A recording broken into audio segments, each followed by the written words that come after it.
Hey, what's going on guys? Cohen here, and today what I'm going to be doing is breaking down the differences between drop shipping and FBA. You guys don't want to miss this one.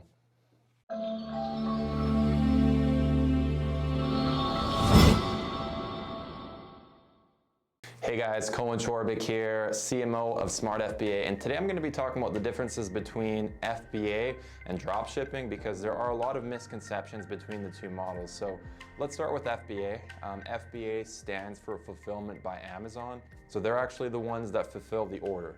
Now this means every time you're selling a product, it first has to go into one of Amazon's fulfillment centers, and that's where they send the products out from.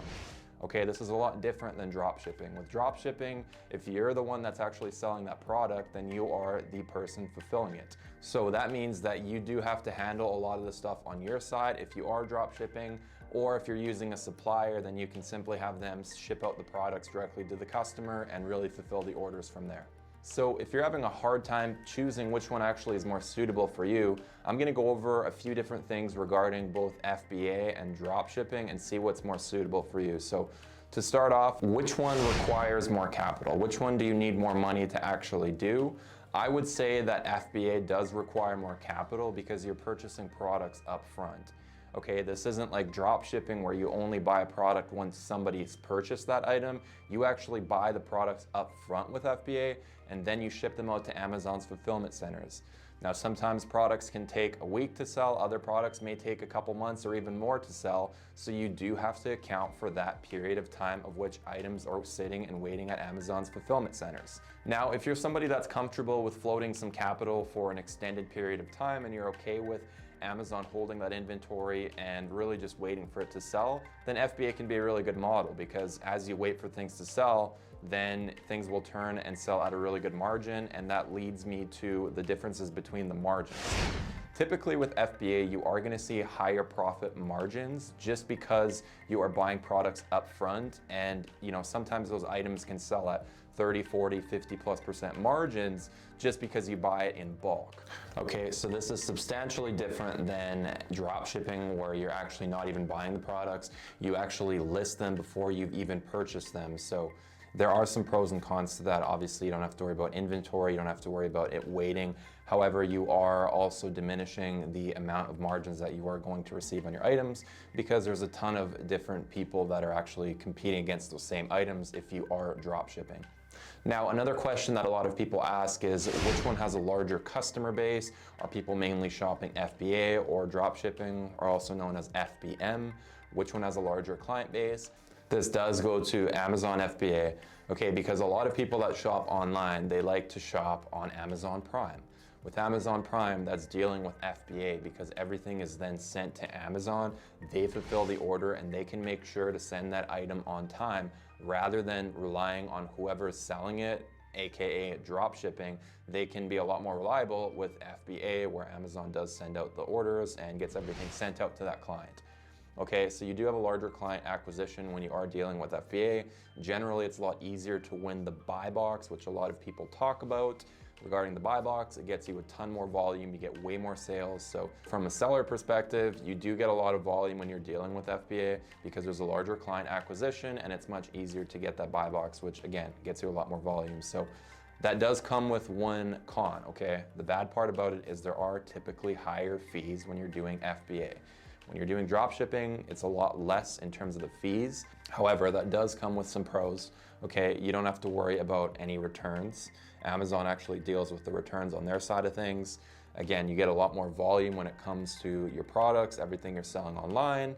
And also when you're selling things through FBA, this is what Amazon controls. So any type of questions or anything do get addressed primarily by Amazon directly. So you don't have to deal with any communication back and forth from the clients. Amazon does handle that as well.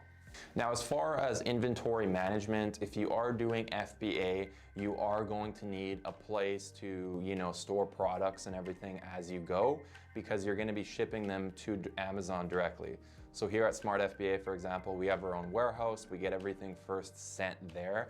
that's where we pack and prep everything before we send it out to Amazon. So this is something that you are going to be required to do if you are wanting to deal with FBA, or simply you can have Amazon do this pack and prep themselves. They are going to charge for it though, so they do charge a pretty hefty fee when it does come to the fulfillment side of things. So make sure that you're accounting for this when you're looking at your margins and when you're understanding how much you're actually going to make at the end of the day from that product. Now on to the next subject, and this is actually just going to be something that you guys can do very quick. If you've gotten value yet from this video, if you guys could do two quick things, if you could hit that like button and also hit that subscribe button for any updates in the future regarding FBA and everything that we do here. You guys will be the first ones to see there firsthand, so just go ahead, hit that like and subscribe button, and let's jump to the next question here. Now, the next thing I want to address is the profits and how it looks like in terms of both of them. See, with FBA, you do have to account for the fact that some items are not going to sell at what you think they're going to sell at. You are buying the products up front, so a lot of people that do drop shipping basically say not to do FBA because there's way too much risk, and basically you're buying products up front. Who knows if they'll even sell? This is kind of the big debate over FBA and drop shipping always. And this is something that you are going to have to do when you're buying products. You absolutely need to understand the market data and what people historically have bought at, because if you don't, there comes the risk of you buying a bunch of products that are not turning at the rate of what you thought would sell.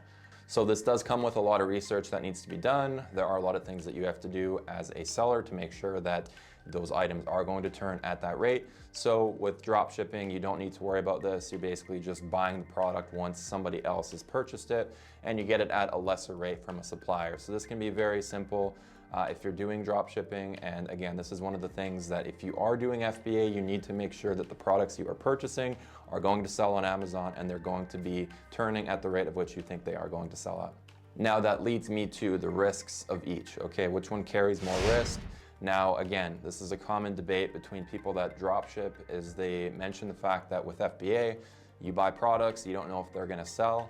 However, one of the things that are definitely not mentioned very often when it comes to people that drop ship is this is typically a violation of retail arbitrage.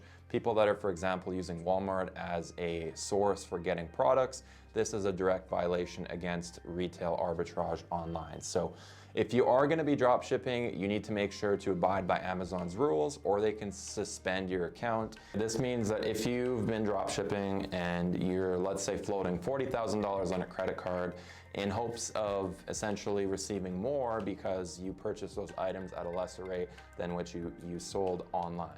Now, here's the issue, is if Amazon suspends you during that period, what they can do is they can hold all that balance and they're never gonna pay you out until you go through and basically reinstate that account. And it can be a complete nightmare. I've seen some people wait 6 months, even 12 months for a payout from Amazon.